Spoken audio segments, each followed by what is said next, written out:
A revolta de Jó. Olá, espero que você esteja bem. Nós estamos aqui mais uma vez, hoje para darmos continuidade então ao texto ali do livro de Jó, capítulo 6. Mas antes é necessário que a gente faça então, como sempre fazemos nos nossos estudos, nesses curtos estudos, 3 pequenos pedidos, simples pedidos. O primeiro é que você não apenas estude, participe desse estudo, mas compartilhe esse estudo também aí com outras pessoas para que outros também venham a ser abençoados. A gente pede também para que você adquira a Bíblia 365.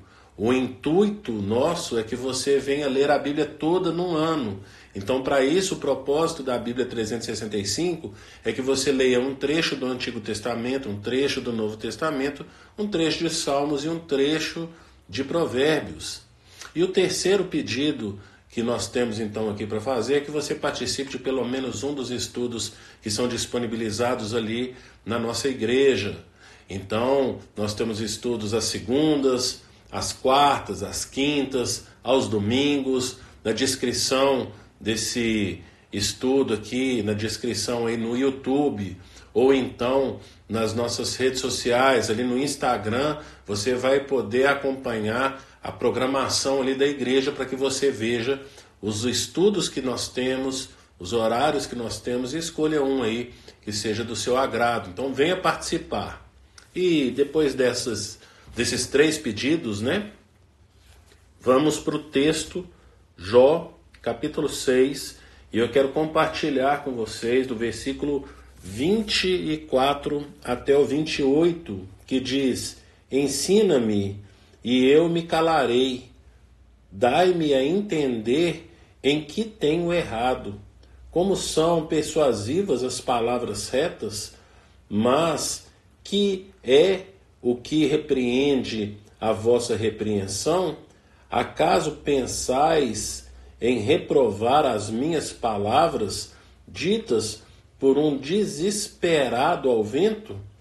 Até sobre o órfão lançareis sorte e especulareis com o vosso amigo? Agora, pois, se sois servidos, olhai para mim e vede que não minto na vossa cara. Então, a revolta de Jó nesse momento, nessas palavras, que você percebe até sarcasmo da parte dele: ensina-me e eu me calarei, então mostra onde que eu estou errado, não é assim? Essa é a argumentação ali de Jó. Ele se revolta com a postura ali das falas do seu amigo, o seu amigo mais velho, né? Como nós já falamos aqui, ele é provavelmente o mais velho, então o mais experiente, por isso ele é o primeiro a falar. Então ele se revolta com essas palavras de acusação onde ele faz acusando então Jó de ter pecado. E eu quero ler aqui com vocês um trecho então do livro O Caminho do Coração, de Ricardo Barbosa de Souza, que é então um teólogo e pastor. E aí então, nesse trecho, ele vai fazer o seguinte comentário: o conflito de Jó com seus amigos dá-se basicamente por causa da intolerância desumana dos seus discursos. A revolta de Jó é motivada muito pelas justificações dos seus amigos do que pela sua própria dor.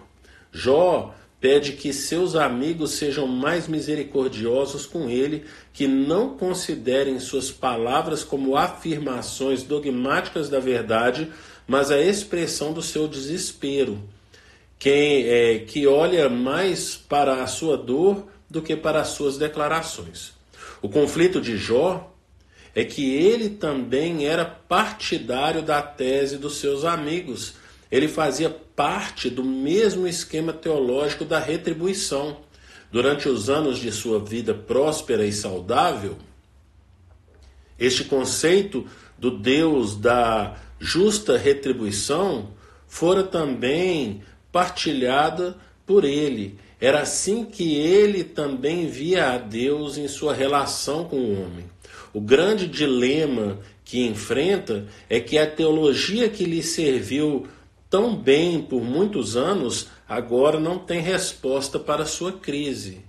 E mais, o discurso dos amigos deixa-o irritado e indignado. Ele precisa de uma resposta que venha de Deus e por isso passa a contender com ele. Jó precisa provar a Deus que é inocente. Esta necessidade nasce do fato de que ele ainda pensa que Deus age assim, pune o ímpio e recompensa o justo. Portanto, uma vez provada a sua inocência, Deus irá reparar o terrível erro que cometeu. Essa contenda, muitas vezes vista pelos seus amigos como uma atitude blasfema, é a porta de entrada para um novo relacionamento com Deus. Jó busca em Deus um juiz para a sua causa. Então, como a gente acabou de ler aqui, né, esse trecho do livro aí do Ricardo Barbosa de Souza, então o problema que eles têm é um problema teológico. E isso acontece muitas vezes conosco. Isso acontece nas nossas vidas porque, como a gente costuma fazer, e certamente você já ouviu isso de alguns pastores, nós queremos colocar Deus dentro de uma caixinha. A gente entende que Deus age de uma determinada forma e que ele não vai variar essa forma. Então que ele é aquilo, que ele é imutável. Então pegamos certas verdades a respeito de Deus para apoiarmos as nossas teologias que muitas vezes são erradas. Então essa teologia da retribuição, que se a gente fizer tudo certinho, nada de mal vai nos acontecer, ela não é de tudo uma verdade. E a história de Jó vem exatamente para provar isso. Jó, que era um homem, como a gente leu aí no capítulo 1, você lê logo a hora que você abre aí capítulo 1, você vai ver lá que Jó era um homem íntegro, reto, temente a Deus e se desviava do mal. Ele era então esse justo, né? Ele era essa pessoa que não tinha erros, que não cometia erros, que buscava andar certinho, né? E aí a gente não vai entrar na motivação dele andar dessa forma e ter esse tipo de atitude e comportamento, mas ele era então uma pessoa justa. E essa palavra é palavra de Deus, Deus falando a respeito de Jó para Satanás. Viste o meu servo Jó? Não é ninguém como ele. Então, na cabeça, na teologia construída por Jó e por seus amigos, Jó jamais passaria pelo que ele está passando. E agora, então, Deus está desconstruindo essa teologia de Jó e construindo. E isso tem muito a ver com as palavras de Jesus. Quando nós vamos ali para o Sermão do Monte, Mateus capítulo 5, eu quero compartilhar com vocês, então, Mateus capítulo 5, do versículo 38 até o versículo 42, e o título é A Vingança. E começa assim, então, o texto bíblico, palavra do nosso Senhor. Vocês ouviram o que foi dito? Olho por olho, dente por dente. Mas eu lhes digo, não resistam ao perverso. Se alguém ferir na face direita, ofereça-lhe a outra também. E se alguém quiser processá-lo e tirar-lhe a túnica, deixe que leve também a capa. Se alguém o forçar a caminhar com ele 1 milha, vá com ele 2. Dê a quem te pede e não volte as costas àqueles que desejam pedir-lhe algo emprestado. Então, o que Jesus vai tratar aqui é do que é chamado de lex talionis, que é então a lei da retaliação.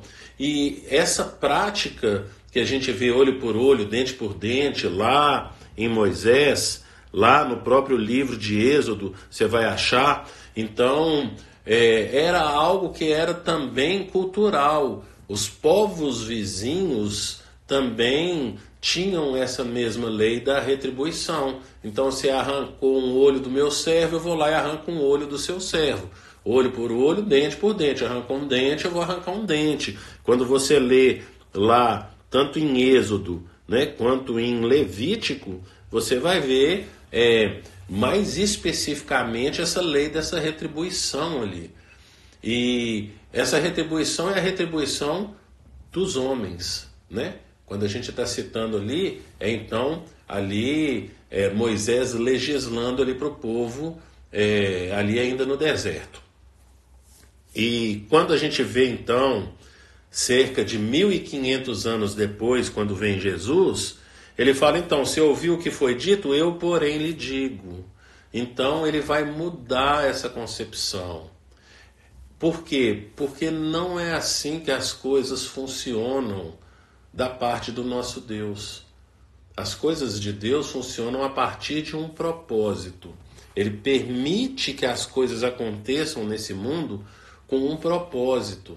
E às vezes a gente quer pegar a causa e defender a causa, e falar em cima da causa, e legislar em cima da causa, julgar a causa, quando isso não pertence a nós.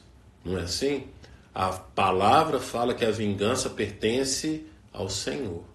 A vingança pertence ao Senhor, a vingança não pertence a gente. A gente não sabe por que Deus está permitindo que tais coisas aconteçam na vida dos homens. Então os amigos de Jó não sabem o porquê que Deus está permitindo que tais coisas aconteçam com Jó, e por isso eles querem começar a falar e a justificar e a defender, inclusive Deus, aparentemente uma defesa de Deus, quando Deus não precisa que ninguém o defenda. Deus é soberano e Ele permite que as coisas aconteçam com um propósito, porque os planos de Deus não podem ser frustrados. Então, meu irmão, então, minha irmã, eu não sei o que tenha cometido aí na sua vida. Eu quero falar com você que às vezes está, então, sofrendo aí, se sentindo injustiçado, se sentindo injustiçada. E aí a palavra que eu tenho para você é essa que Jesus trouxe para todos nós que somos discípulos dele, que está lá mais uma vez, Mateus capítulo 5, do versículo 38 até o versículo 42. Dá quem lhe pede, e não se volte às costas àquele que deseja pedir-lhe algo emprestado. Então, é essa contracultura. John Stott escreveu um livro chamado Sermão do Monte contra a Cultura Cristã. Tem um outro livro também chamado Lendo o Sermão do Monte com John Stott.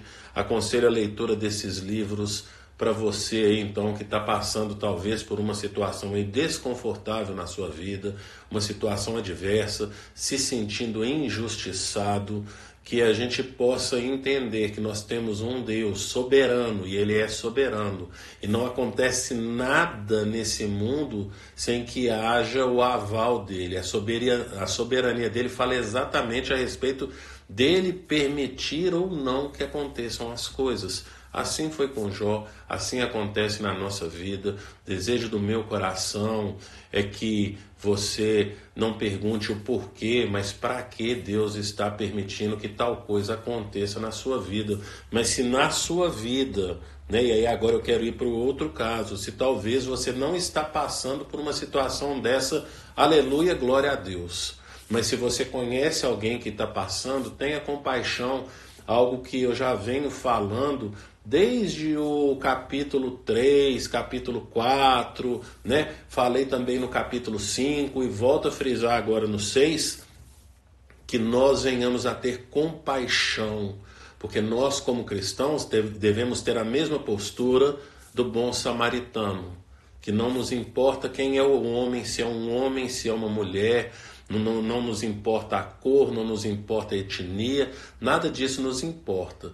O que nós somos chamados é para ser o próximo dele, estender a mão e naquilo que estiver ao nosso alcance fazer. Pense nisso e que o Senhor te abençoe.